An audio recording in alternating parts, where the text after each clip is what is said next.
to go, you're already there. And if I go to the heavens, rise on the wings of dawn, if I settle by the sea, I know your hand is always there to guide me. You are there, you are there, you are there, you are there. Where can I go from your presence? Trouble is in my way, you're already there. You will not go from my presence. Before a word of mine is said, if in the depths I lay my head, in the shadow of your wings you're there to hide me. You are there, you are there, you are there, you are there, you are there, you are there, you are there, you are there.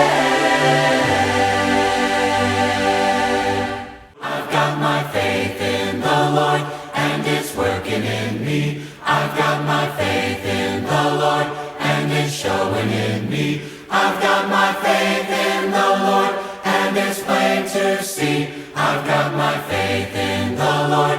I'm so glad I've got my faith in the Lord. I've got the love of the Lord. I've got the love of the Lord, and it's working in me. I've got the love of the Lord, and it's showing in me. I've got the love of the Lord, and it's plain to see. I've got the love of the Lord.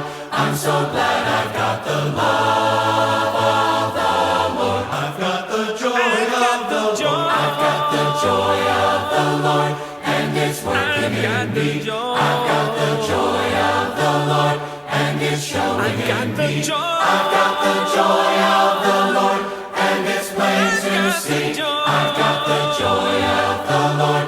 I'm so glad I've got the joy of the Lord. I've got the joy of the Lord. I've got the joy of the Lord, and it's working in me. I've got the joy of the Lord, and it's showing in me. I've got the joy of the Lord, and it's plain to see. I've got the joy of the Lord.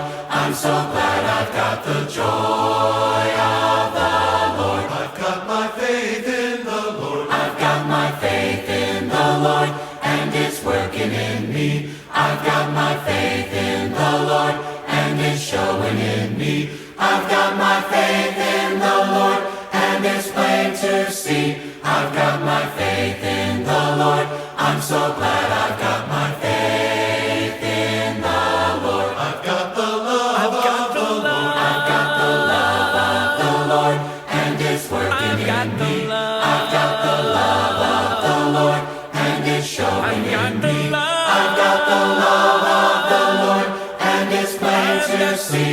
I've got the love of the Lord. I'm so glad I've got the love of the Lord. I've got the joy of the Lord. I've got the joy of the Lord, and it's working in me. I've got the joy of the Lord, and it's showing in me. I've got the joy of the Lord, and it's plain to see. I've got the joy of the Lord.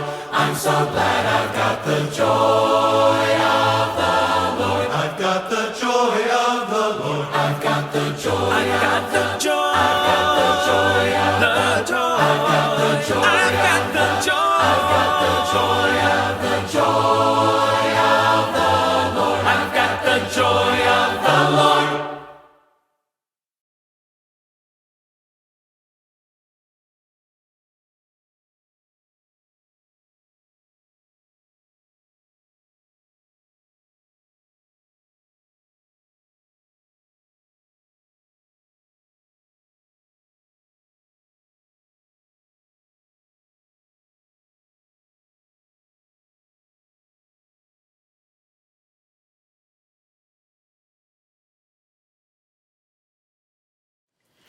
Surely a king would know his best should he warn, clothed that his people might receive him well. Yet though wrapped in suffering is this one adorned as the hero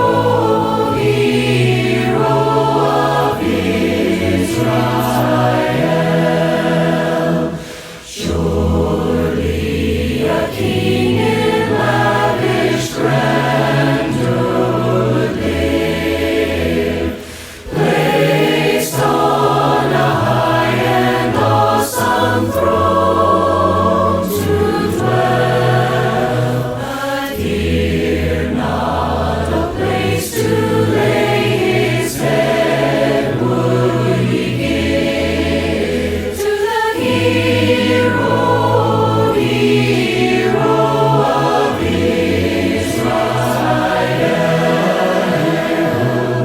He's weary, heavy laden, your misfits keep your kingdom. No strength is ours we bring. We need your spirit in us, but we may stray away for you to bear our shame in a humble coronation as our King.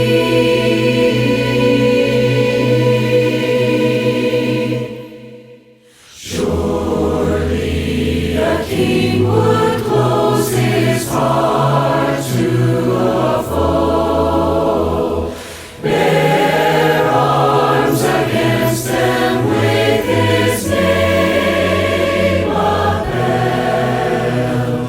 Arms nailed and open left the full heart exposed. In the hero of Israel. He's weary, heavy laden, your misfits keep your kingdom. No strength is ours we bring. We need your spirit in us, but we may stray away for you to bear our shame in a humble coronation as our King.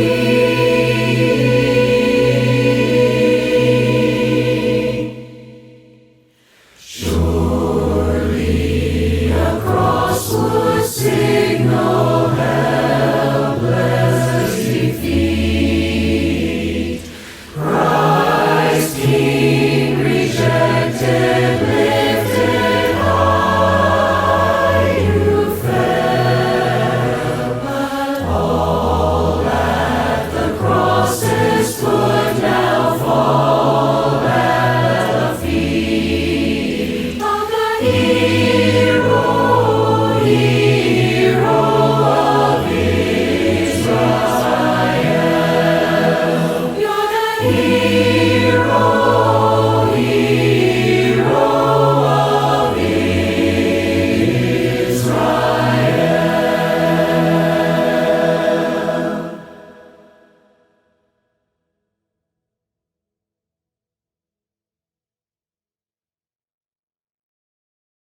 Hey everybody, Anthony here. Hope you've enjoyed Hero of Israel. Just wanted to give you a few insights into the composition of the song. Basically, the genesis of the song came out of the thematic framework of the upside down kingdom. You may have heard your preacher talk about that, or there are many great speakers and authors who've written on the subject, but Jesus is the embodiment of the upside down kingdom. The wisdom of the world is turned on its head, and everything we thought we knew about what is power and what is actual strength is subverted in the person and the gospel that is Jesus Christ, who is the Word who became flesh. And my intention in the song was to write a processional. As you may know, the processional is any piece of music that gets played when somebody important enters a gathering. You got your wedding march, Canon in D, Here Comes the Bride. Queen Elizabeth just recently recounted her coronation for the first time on film. And there's a beautiful coronation song as she's marching in, I Was Glad by Hubert Parry, which is just this beautiful choral piece. And so my objective was to write a piece in that vein, but from the perspective of the people on the Via Dolorosa watching Jesus march to his coronation. The irony is there was the inscription of kinghood, there was the blood-tattered robe, and the crown of thorns are all there to signify that this is, in fact, a true coronation. But the world didn't understand it. They took it as a joke. But Jesus himself turns everything on its head. Stuart Townend wrote, I think, one of the best lyrics of the last 30 years in How Deep the Father's Love. And the line, behold the man upon the cross, my sin upon his shoulders. Ashamed, I hear my mocking voice call out among the scoffers. What I think is truly beautiful about that and profound about that line is there is this paradoxical reality that the song is inviting us to identify both as people who are worshiping Jesus as King and recognize that we are also the people in the crowd mocking and jeering at his execution. I just love the way he framed that. And so I wanted to do something similar with Surely a King, Hero of Israel. Surely a king would know his best should be worn, clothed that his people might receive him well. Yet, lo, wrapped in suffering is this one adorned as the hero of Israel.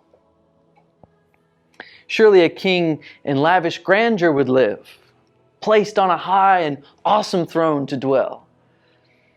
But here, not a place to lay his head would we give to the hero of Israel. Surely a king would close his heart to a foe, bear arms against them with his name upheld. But arms nailed and open left the full heart exposed in the hero of Israel. These weary, heavy laden are your misfit kingdom. No strength and virtue do we bring, but we make straight the way for you to bear our shame in humble coronation as our King. Surely a cross would signal helpless defeat. Christ, King rejected, lifted high, you fell. But all at the cross's foot now fall at the feet of the hero of Israel.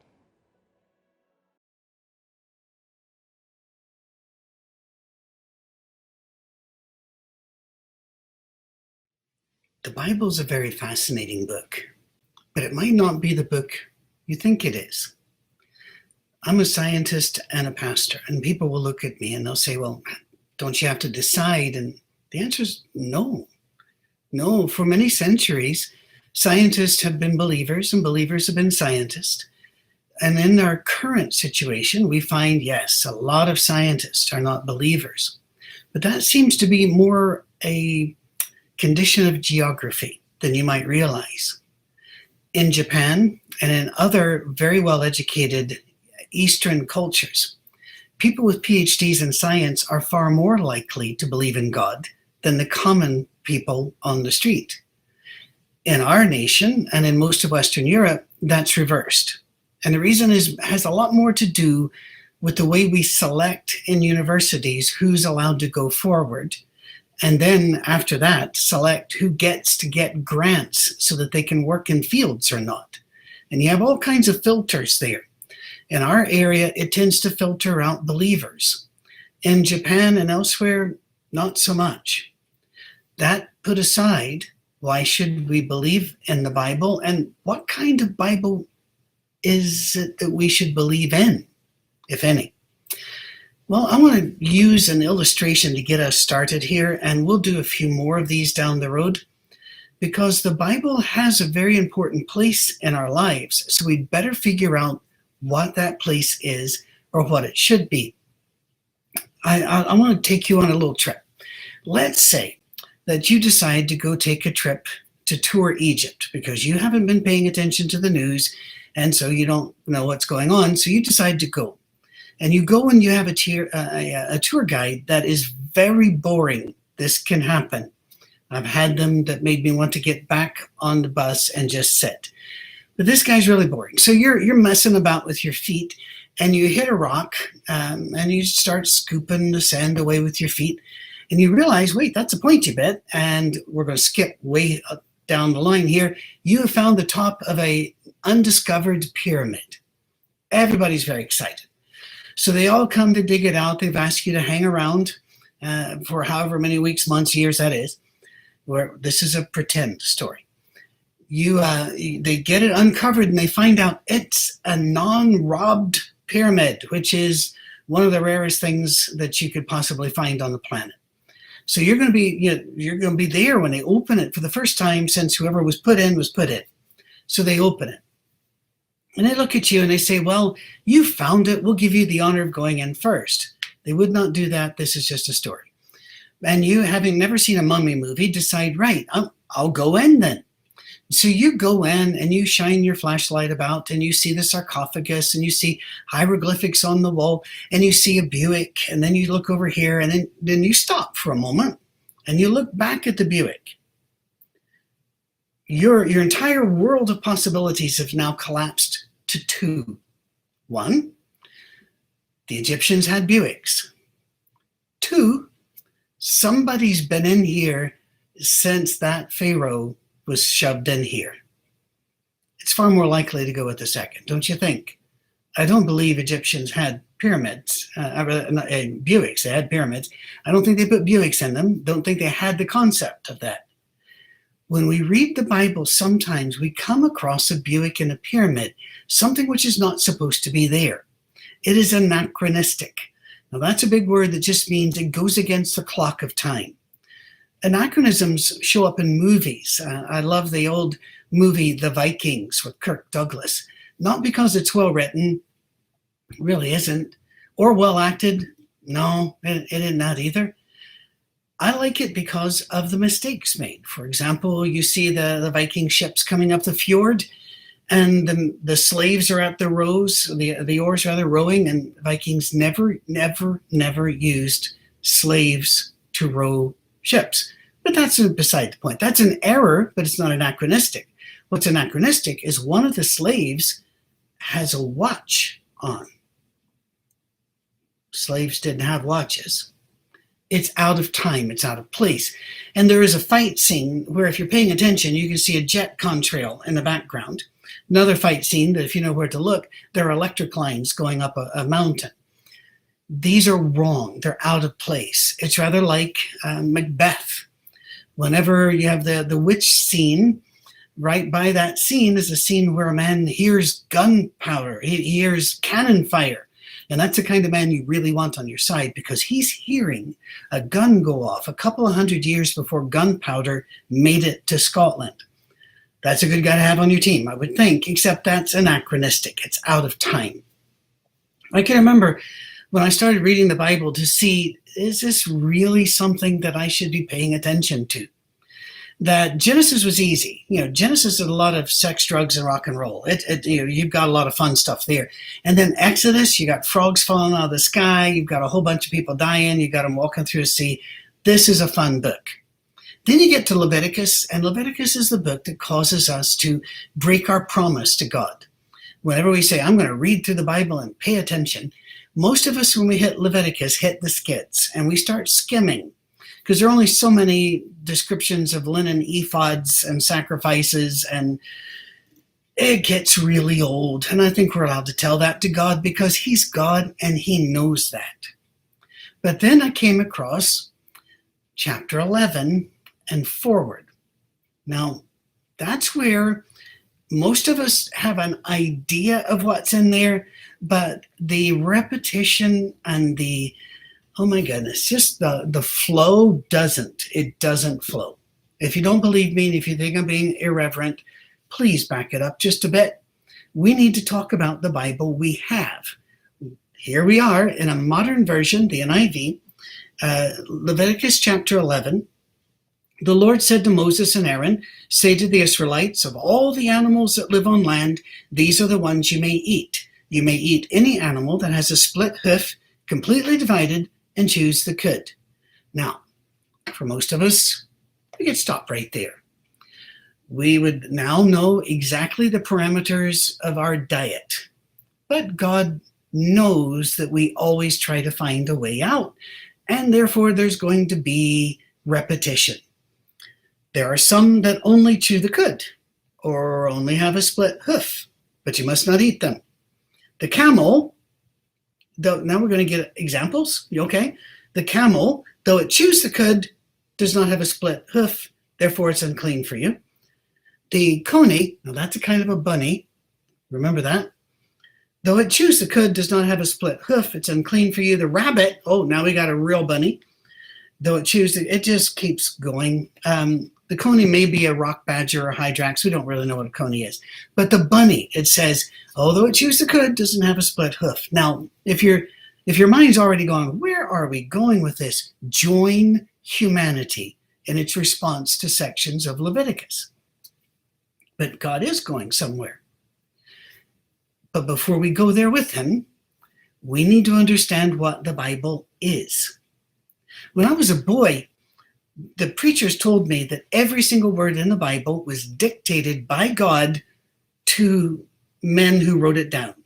There were no women writers, as far as we know, although some people think Hebrews might have been written by Priscilla, and I'm on Team Priscilla. I think that would just be cool. I have no evidence, just think it'd be cool. But God just used men as secretaries to write this down. That caused me some problems, because I would read 1 Corinthians where Paul says, I'm glad I didn't baptize anybody there except these two guys. Oh, and the whole household of this other guy, but if I baptized anybody else, I don't remember it.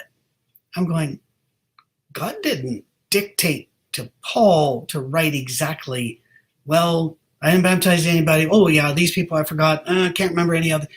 No, God used Paul, and Paul was a person with experiences, full of the Holy Spirit. So yes, it's inspired, but you got to be careful.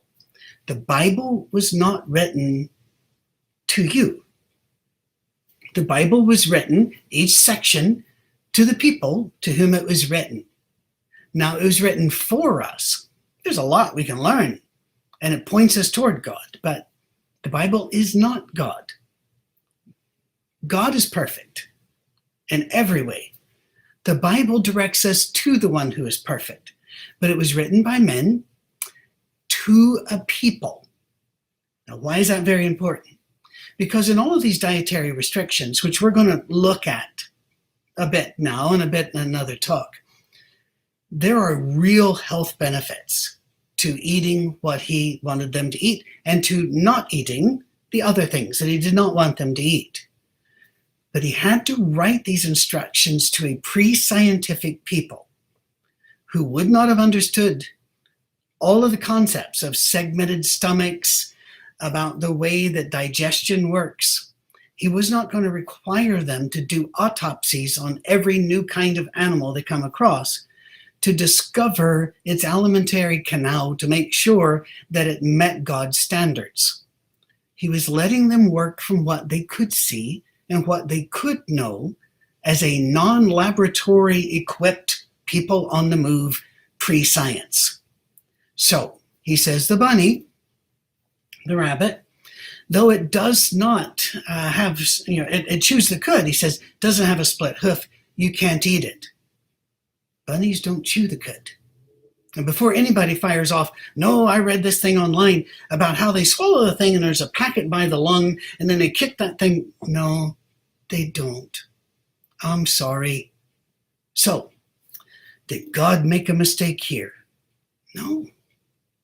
He used the language they understood so that they could put their eyes to it and see the bunny chewing like bunnies do and going, "Ooh, let's chew in the cud. Let's check the feet." Well, the feet were wrong, so can't eat the bunny. He didn't try to speak to them in a language they could not yet understand. For example, quantum physics. Quantum physics is a real thing. But if you claim you understand quantum physics, in the words of Richard Feynman, you don't. It's too weird to understand. All we can do is theorize and work within it. God did not, in Genesis chapter 1 and Genesis chapter 2, explain the physics and his long-range goals and 5-year plans and such for the creation of the universe. He was talking to a pre-scientific people who had heard the Gilgamesh saga. That had been around for a while. But people who say, oh, it's just ripped off from the Gilgamesh saga, have never read the Gilgamesh saga. First of all, there are a few versions of it, but not many copies of anything that are ancient. It's really hard to get your head around it, but it's more of a battle of the gods eating each other and giving birth to different pieces of their body. It could not be more different. It does have a flood, so everybody gets very excited, and a guy that survives it on a boat. But that's not the same as Noah by any stretch.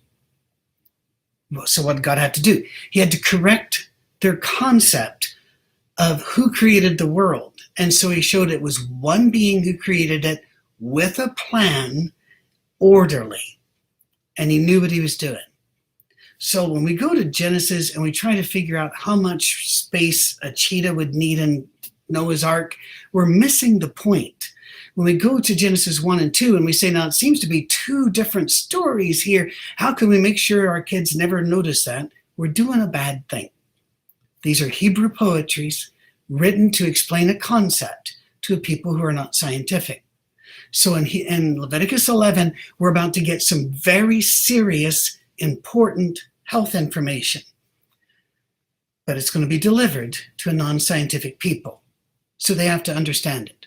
And God will never, during this entire process, give them the whys, except to say that if you do it my way, none of these diseases will come to you. By the way, I don't eat this way. I don't eat according to Leviticus. But if I ate and lived according to the way of Leviticus, I would be a lot healthier, and so would you. A lot of our flu epidemics would not exist at all, or if they did, it would be very minor because of the way we wash our hands, prepare our food, keep everything from the bathroom, the lavatory, far from the other. God had all of this sorted out, and it's very wise and way too ahead of time. Before we get to that, though, just in this first lesson, this limitation of food limits a certain sort of food. We all know one food that Jews and Arabs cannot eat, and that's pig. I live now in Tennessee. The pig is a revered creature at every restaurant. Why couldn't they eat it? Well, because there are people on the move in a pre-scientific time. Pigs raised in that environment pick up parasites.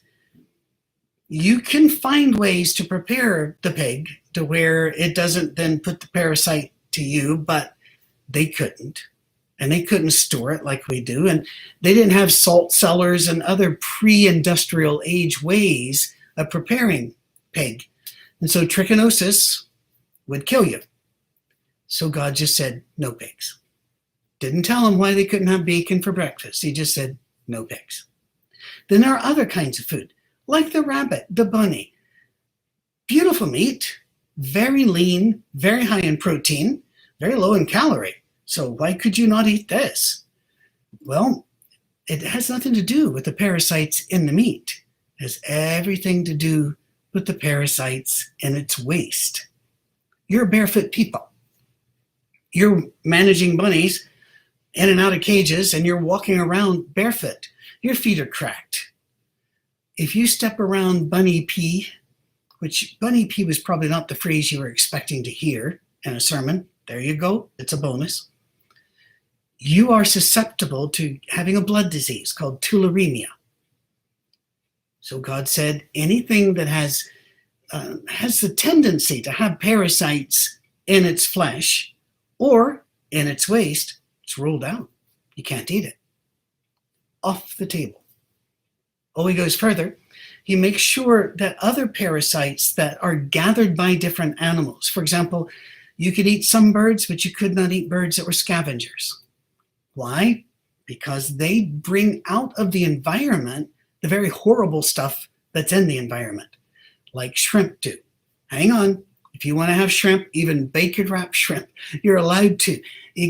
Leviticus does not cover law for all believers today. It was a limited law and for a very specific purpose. It kept the Jews alive. It kept them alive until Jesus could come, and because they're God's chosen people, they're still with us. And yay, I'm glad they are. But these rules were for that, keeping them alive. In the Old Testament, we have a lot of tribes. And one of the great mysteries of history is why we still have Jews, because almost all the other tribes went away. Well, the Jews had a little help. All right. For example, as I said, shrimp. You might think you're allergic to shrimp. You're not really allergic to shrimp, but that is not a helpful statement, because you are allergic to the toxic things that shrimp eat. If you're allergic, you're very sensitive to it. They're like little Hoovers, Electroluxes, Oryx. Their job is to suck up all of the garbage and horrible stuff out of the water, so that it's not in the water, and we can, that's a great cleaning thing. And then we come and we go eat the vacuum bag, basically. Now, the way they're raised now, and also because we have diphenhydramine and we've got epinephrine shots and we eat shrimp. Good. They didn't have these options. Anything that was not, any fish that didn't have scales, they couldn't eat. If it was a hard cover like a shrimp or a lobster, nope. Or if it was a skin cover like a catfish. Why? Catfish, once again, thrive in muddy, awful bottomed bodies of water because they suck up all of the horrible stuff. Well, should you not have catfish? Again, I live in Tennessee. That's not even an option. There's going to be catfish. Today, we have cleaner ways of raising fish, cleaning fish, preparing fish, and cooking fish. They did not. Therefore, off the table. It was to protect them. They're protected now from the toxic things that things eat, and also from the parasites that can be in their waste or that can be stored in their muscle. There were other things that they were protected from here, and some of them were societal. For example, they couldn't eat horses or camels. You might think, ooh, who would want to? A lot of people do. Well, why couldn't they do it? Well, for one very good reason in particular. You're people on the move, and these require, horses and camels, a huge amount of water and grain. And they need to have it for years and years and years until they have reproduced enough to make economic sense to kill the beastie and serve some people food. But you're not going to be feeding very many people after you've spent years pouring grain and water, which really should have been going to the people. So food that would be set aside that only rich people could eat was off the table. Not allowed. And again, it's just fascinating. Things like snails and the like, nope, not allowed. And again, you may say, why don't want to? In France, they eat both horse and snails on both ends of the speed continuum, and they do so safely. But the Jews did not have these options. They're a people on the move. They're an ancient people. But that's not all there is hidden. While that's very wise and very interesting, and while it gives us an insight into the way God wrote the Bible to a non-scientific people, therefore, if we wanted to stomp around and such, we could say that verse about the rabbit chewing the cud is wrong. There's an error in the scripture. Well, there is, if you think the Bible was written to declare scientific truth to all ages. If you think the Bible was written to a people to help them be the people of God and survive that time, then no, there's no error here. Because that shows them, oh, that's safe, that's not, without having to have laboratories and scalpels. We need to understand that because there are going to be other things here.